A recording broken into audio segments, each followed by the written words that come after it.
Hello.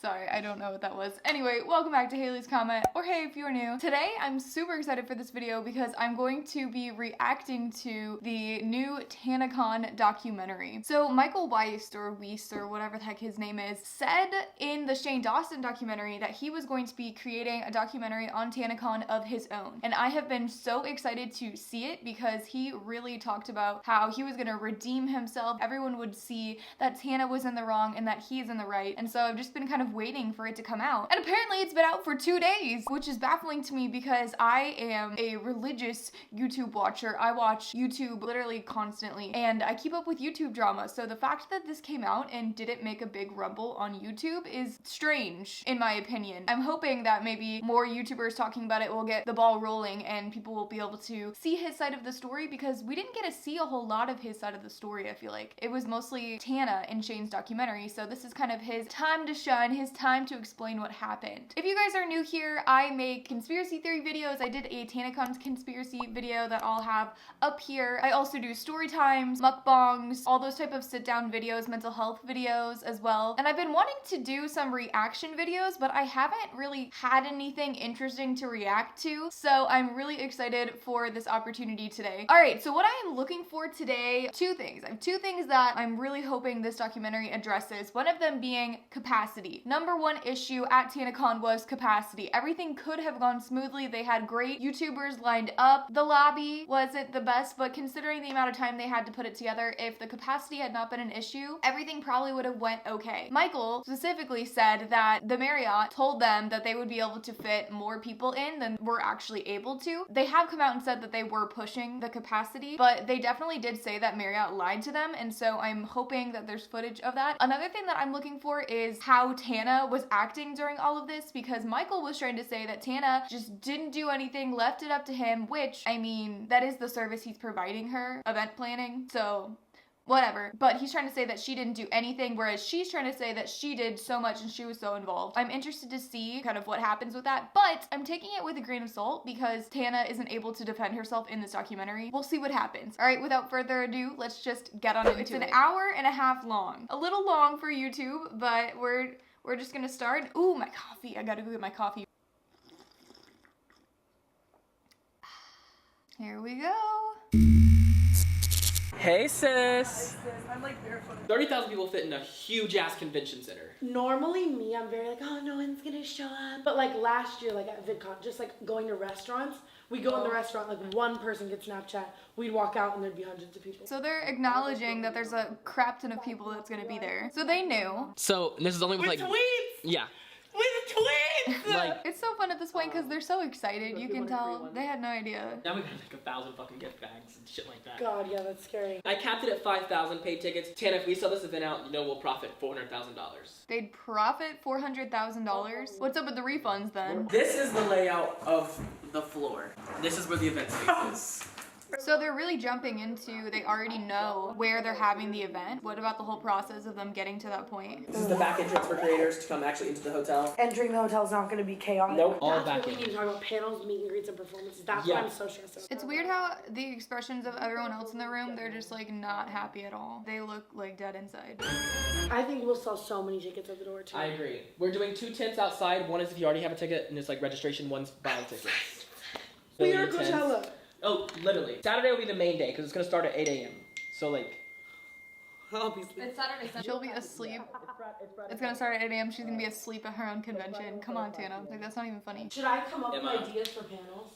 You can. We also like can. This seems like a very weird formal meeting to have for such a giant convention like this. Like, she's just sitting on the floor. I don't know, you think they would be in like a boardroom or at least around like a kitchen table or something. I don't know, it just seems like they weren't taking it as seriously as they should be considering how big this was. I like all of their like silly ideas, like the Facetune photo booth though. Yeah, I do too. But I love her enthusiasm. Do you remember that room like where there was like the Taco Bell like Baja Blast Yeah. freeze thing, like Yeah. where people were making their own and shit, like crazy cool. So we can do some of that in the like the ballroom area. When you walk in the door, you're going to be like, what the fuck, I'm in Disney World. Like, Yeah. I want balls. They didn't get that. They did not get what the fuck, I'm in Disney World, that's for sure. I agree with Tana in the fact that she's just like spitting out ideas and he's kind of agreeing to all of them saying, oh yeah, totally, we'll make that happen. he didn't make any of those things happen. If 30,000 people. If literally everyone at VidCon walks over here, we can't house them all. 5,000, yeah. 10,000, we'd be pushing it. So he just said 5,000, yeah. So they were kind of planning on that amount. I mean, we already kind of knew that, but 10,000 maybe. There's no fucking way. 10,000 maybe. That'll be fine. Spaces, like you know what I mean? Don't put a... So already I'm siding with Tana because he said that they'd be able to fit 5,000 people and maybe even 10,000. Of course, Tana's gonna believe him. He plans conventions for a living. So, like, how is she supposed to know, you know? I need to go and handshake like 20 small creators. It's almost 15 minutes in and I'm already bored with this documentary. It will be fucking TanaCon out. So they haven't done a cut in like forever and suddenly they just did and I'm just really curious why. What did they cut out? I also think that it's going to be really good because you're a creator making this specifically for your fans that you know best. So like every decision you make, it's for them. I know, which is so... Like I just wanted to be in the documentary. Oh, you're so gonna do an extra Her extensions, they always look bad. Like the bigger the creator, the smaller the meet and greet. Cut that out. But I wonder why she didn't want that in. Every hotel in Anaheim has a contract with VidCon to not host events other than VidCon. It was really hard to get this hotel. So that was their only option. I wonder if VidCon put that in place because they knew that Tana was trying to have her own convention or if that's something that's been in place. competing with a $200 million corporation, like that's not real to me. And Honey, you're not gonna compete. Not just doing one, it's like you're gonna have this one and then you also have a second one in New York. Like you're gonna have a franchise. He's really hyping her up. I love that VidCon is like a bunch of people that are like old and just in a room in like a boardroom and they're all putting together ideas and I have a giant ass bong in my hand. Elijah, could you get like a bunch of gay Bibles there? Gay Bibles? What is that? I have a meeting with Bella Thorne in 40 minutes. Tana's not answering her phone. I mean, that's pretty shitty of Tana. But also, what can you expect? It's Tana. Wait, so how did he get in? Get your ass up. This is me when I'm trying to wake up in the morning. Sister, the Uber is 2 minutes away. He's on the street. Okay, Tana, get your shit together. It's doing what VidCon is not doing. Wow, look at her place. We can handle everything across the board. So it's like, do you guys want to do more of like the creative build out stuff, like the booth things with like Tana and I were talking about? Like, I mean, if our name's on it, we want to be involved in everything. I mean, he literally just said that they could handle everything. Michael trying to say that, oh, we couldn't do it in time because Tana wasn't willing to help us. He literally just said that they didn't need her help. I had to pull some strings even to get us in the hotel. Are you dealing So he had to pull some strings to get the hotel. But the hotel lied to him about capacity. I could like, we sell it out. Doesn't really matter that much, no. Principality of it, maybe. What does he mean by the principality of it? It's like, it's a gray area and finding those loopholes. It's a gray area and finding those loopholes is literally him telling Tana that. Tana doesn't fucking know. She's never had a convention before. We have like drawings and like... Where you're putting everything? Yes. Okay. Oh, so this is their first time touring it. So he was reassuring her before they'd even see it in person? Like, that doesn't seem... I was gonna make this the creator party, but I think it's too small to put a creator party in here. 43 people standing or sitting? Yeah, that'd be too small. I bet Tana's freaking... Oh my god. I'm bored. This documentary is so bad because they barely cut anything out, and whenever they do cut something out, it's like questionable. Why are they cutting that out if they haven't made a cut in like 15 minutes? Like, the videographer is not good at his job. The angles aren't good. Like, this is so bad. With how much money they have, and they're all YouTubers or working with YouTubers, like, you think this documentary would have been a little bit better.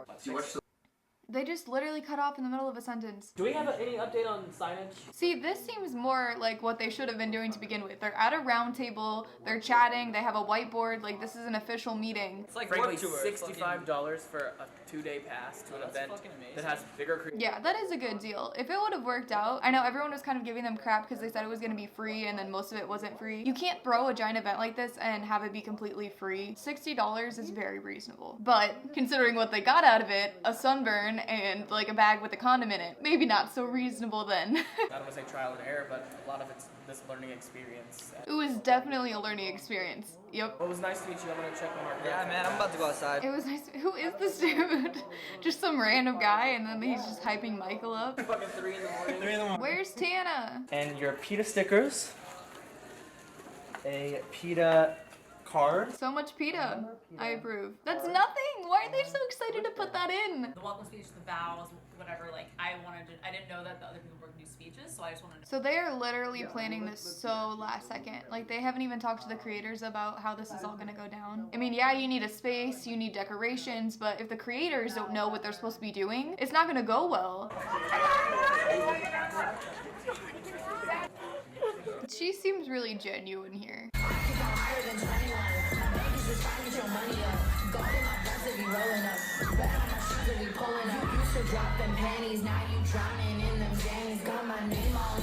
That looks really cool. They did a really good job with the stage. All right, we're finally getting to actual TanaCon. It's over an hour into the documentary. Who are you guys here for? Tana and Sarah. Shane Dawson. Because he's great. He's a blessing. Shane Dawson. Shane and Emma. So many people for Shane. It's just so sad. They did not get what they came for. Oh, the fans are so excited and happy at the beginning, and they're so young. That is a packed room. It's fucking early as fuck. How are you guys? Hey, she's awake. At least there's that. 7 a.m. There's a bunch of police officers here to keep you guys safe, you know? And I took this dope-ass photo with all these police officers. And Jordan walks up to me and he's like, you realize that last year, a year ago today, you were in handcuffs being taken out of VidCon. You can tell she's regretting that skirt because she keeps pulling it down. I just watched the main stage. I watched Gabby Show perform. I watched. So they're all saying good things, which kind of makes sense because they're not seeing the outside. They're on the inside. They're seeing the cool stage, people on the stage and hanging out with all the YouTubers. So they're having a great time and they think everything's going fine, which makes sense why more creators didn't come out saying like they're sorry sooner. But Good Times had to have been outside, like figuring all that out. There's no way Good Times was just all inside too, so they knew. But Tana might not have. I mean, as she said, she was hosting all the acts on stage. So the hallways aren't jam-packed like sardines, which I had expected seeing. Everybody, let's go! We gotta move, guys! They're like, go where? That dude's like, fuck my life. I don't get paid enough for this shit. Police is there. There's no context in this documentary. They're not explaining what happened. I mean, we know what happened, but if this is a documentary, you should be giving us a little bit of context here. Like, all of a sudden, there's just police. It doesn't look that crowded from the angles that they're showing, but I'm sure in other rooms it was. And it's close to doomsday. It's close. It's fucking Segway. Get off the Segway. Act like a normal fucking human being. I'm sorry that it wasn't good enough for some people. It's not that it wasn't good enough, it's that they never got to even see it to begin with. Okay, are we ready? Go grab one. I had one. I can carry it. Go, yes, go grab another. You know? I'm glad that Tana did that.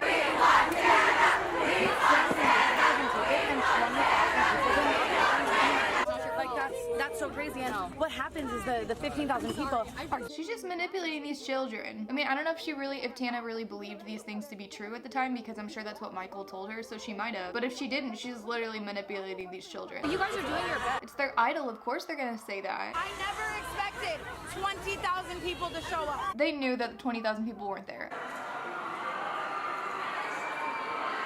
So they're just leaving. Like, now's not the time. Why did they think this was a good idea? I could have fucking told you that. They're not even telling the kids, like, where they're going. They could have handled this so much better. Let's figure it out. Hi, guys. Can we see that space? Yeah. Let me just close my door so now it goes. I'm so I feel bad for that woman. She's just trying to, like, sell her room. She has no idea what's happening. 5 o'clock. Start the show. This was good of them to try and figure out another venue, but I think they should have canceled that day. Had all the kids go home so they're not just standing out in the heat. They're gonna walk through that barn? Wow, that's a far bigger venue. We'll get them in as quickly as possible, because do they need to take... These people are so extra. One's riding around on a Segway. Now this lady is like holding a tiny dog. It should be a feature fucking creator, VIP entrance only. Fuck the free ticket.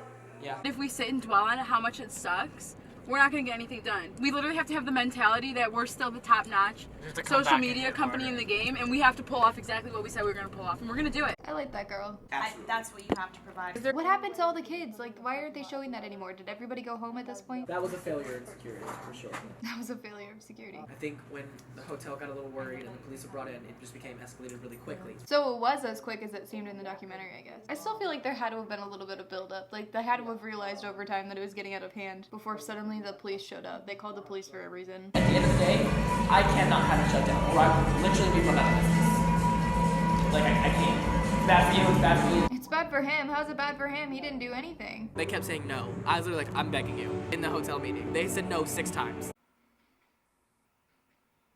After Googling TanaCon, Hold on, I missed that. That was too fast. After giving much thought into it, Michael decided it would be best to cancel the remainder of TanaCon. Okay, come on. That's just him being greedy. So all these kids are still here, so they went and did all of that. There's a lot of people who came that kind of made that impossible when everyone crowds into one line. Deflect, deflect, deflect. I know that's not what you guys want to hear. There's nothing else I can say. Tana should have come out and said this. We're gonna see what we can do. We want everyone to be here. We want them to be happy. We're appreciative of everyone that came out, whether they had a ticket or not. Everyone came to show support. Immediately after the conclusion of TanaCon, Michael returned to Nashville where he lives to try and work on a long-term solution that would work best for everyone. That was a bad idea. Then he accepted interviews and took part in Shane Dawson's series. Following the series, Tana, Shane, and Michael sat down to dinner. It's weird. Sat down to dinner in Los Angeles to discuss an attempt to mend and heal the damage. God, that sentence. After mutual apologies and much discussion, the responsibility was left on Michael. I don't think that it was.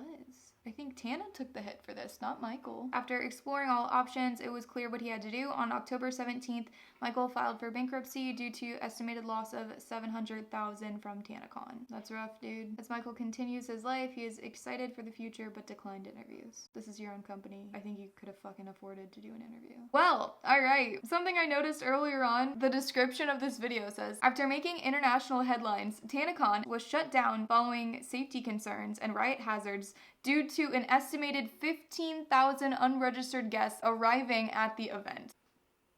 The police sent out a statement disproving that 15,000 people showed up. They said 5,000 people showed up, the amount of tickets that you sold, so you're just straight out lying and everybody knows it at this point? Whatever. I can't believe I just watched that for an hour and a half. Yeah, not a good documentary. If you're gonna watch it, I would definitely say skip to the last 30 minutes of it because the first hour is literally just filler. The end was kind of interesting. It just proves my original theory right. At least Michael knew going into it that this was gonna be a disaster because they oversold the event. This kind of solidifies my theory that it's mostly Michael's fault. Anyway, let me know if you guys liked this reaction video. Please smash the like button, subscribe if you haven't already, and I will see you next time. Bye, guys.